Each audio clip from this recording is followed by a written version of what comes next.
Most of us think we know Cristiano Ronaldo, but we don't really know how he became this rich. Because Ronaldo's story is not just about goals, trophies, or broken records. This is a story about money, and more importantly, about the relationship someone builds with money. History is full of legends who earned millions, even hundreds of millions, and still ended up broke. We've all heard those stories. But Ronaldo, he wrote a different ending. He didn't just win on the pitch, he made his biggest moves off it. Most people learn how to spend money. Very few learn how to make money work for them. And this is exactly where Ronaldo's empire began. A child growing up in a one-room home, with no guarantees, no safety net, no idea what tomorrow would bring. And yet, that child didn't just write his name into football history. He wrote it into financial history as well. This is not a biography video. This is not a how much did he earn video.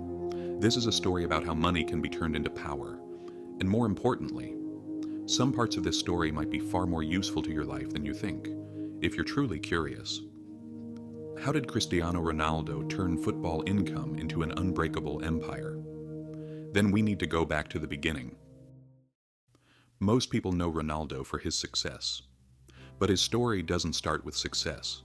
It starts in Madeira, a small home, limited options, very little money.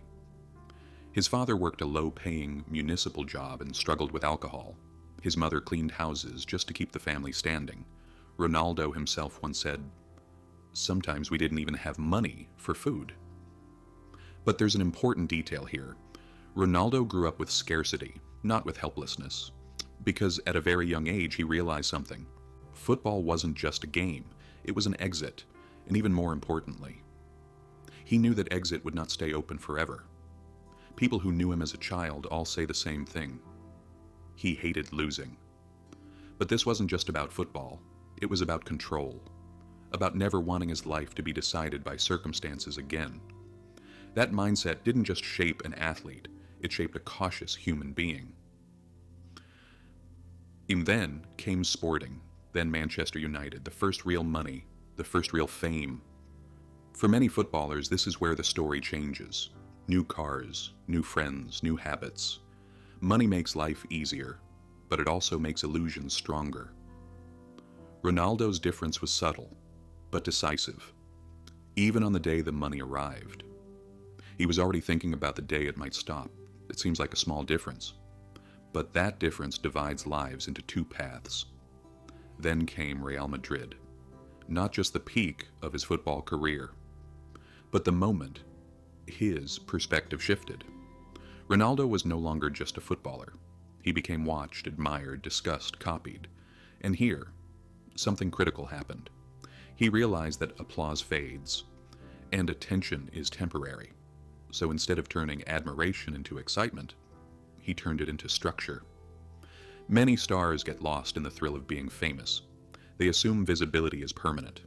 Some chase short-term deals, quick endorsements, fast money.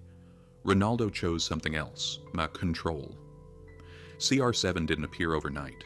It was built, step by step, a system, a brand, an identity. And importantly, he didn't build it only around football, because the people who followed him were no longer just football fans. And he knew something else too. Football, no matter how big, is still temporary. The world doesn't stop when the game ends. There's a turning point in Ronaldo's story that many people misunderstand. After dominating England and Spain, everyone knew he was entering the later stage of his career. But Ronaldo didn't use this phase to slow down. He used it to reposition himself. When he left Europe for Al Nassr, most people reduced the decision to one sentence. He went for the money. But it wasn't that simple. This wasn't about comfort. It wasn't about escaping competition. Ronaldo understood something early. The Middle East wasn't just investing in football. It was becoming a global center for finance, tourism, real estate, and brands. And he placed himself inside that growth. This move wasn't about a salary. It was about geography, about positioning. Yes, the income was massive, but the real value was the long-term exposure and expansion of his brand. Many athletes reach the end of their careers and start protecting the past. Ronaldo used that phase to build the future. This wasn't a final contract, it was a new stage. Most people panic when they realize time is moving forward. Ronaldo saw it early, and he made sure there would be nothing left to panic about. This is one of the most powerful ideas in life. Decisions made while you are strong protect you when you are not. Early planning means early balance, early control. Today, Ronaldo's power doesn't come from how much he earned. It comes from how he balanced money. There's a very clear line in Ronaldo's life: his hunger on the pitch, and his sense of responsibility at home. His bond with his family is not an emotional detail. It is a compass, a guide. When a person takes risks only for himself, he is brave. But when he feels responsibility for his family and the people he loves, he becomes smart. This is one of the reasons that led Ronaldo to financial success. Balance before display, sustainability before speed. Family was never a reason for him to spend. It was a reason to plan. What cameras don't show is where the real work happened. His smartest moves were never headlines. They weren't viral. They didn't get applause. But money works best in silence. Instead of one-time wins, he focused on long-term flows. Instead of fast exits, he built systems. Another important distinction: Ronaldo didn't just invest in what he liked. He invested in what he understood: health, performance, lifestyle. Fields where his experience gave him an advantage. Some investments surprised people: a personal museum, exclusive experience-based venues, entertainment concepts. But financially, they all shared one idea: turning a name into a lasting experience. Not something consumed once, but something people return to. His portfolio didn't stop there. Film studios, sports complexes, strategic minority stakes. The goal was simple: if one sector slows down, the system survives. That's not celebrity spending. That's portfolio thinking. Recurring businesses played a key role: hotels, gyms, clinics. These are not one-time transactions. They are repeat systems, predictable, sustainable, working even when he isn't.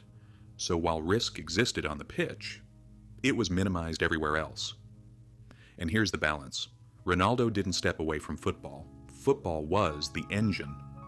But an engine alone is not a vehicle. Without structure, it goes nowhere. His talent built the engine. His foresight built the body around it. This model isn't exclusive to Ronaldo. The lesson isn't fame, it's awareness. If you have income, plan early. If you have influence, structure it. If something is temporary, build something that lasts. The logic doesn't change. Athlete, entrepreneur, employee. The principle stays the same. People often talk about his houses, cars, and lifestyle. But these weren't just luxuries, they were assets. Physical extensions of a brand, stability, visibility, protection. So even when he wasn't playing, his name kept working. This is the shift from active income to structured, lasting value. Ronaldo didn't do these things because he had too much money. He did them because he understood that one day he might not.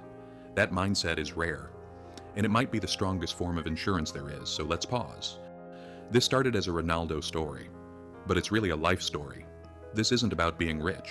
It's about accepting that what you have today may not last forever. Ronaldo accepted that. And he planned accordingly. Maybe none of us will be global icons, but we can still change how we look at money. We can stop assuming it will always be like this. And start building for tomorrow, because the biggest risk is not taking risks. It's not realizing that you already are. Cristiano Ronaldo didn't just win on the pitch. He understood early that life is temporary, and maybe real success isn't what you do while you're playing, but what you build for when the game ends. Beyond the balance is not about money. It's about the decisions we make with it.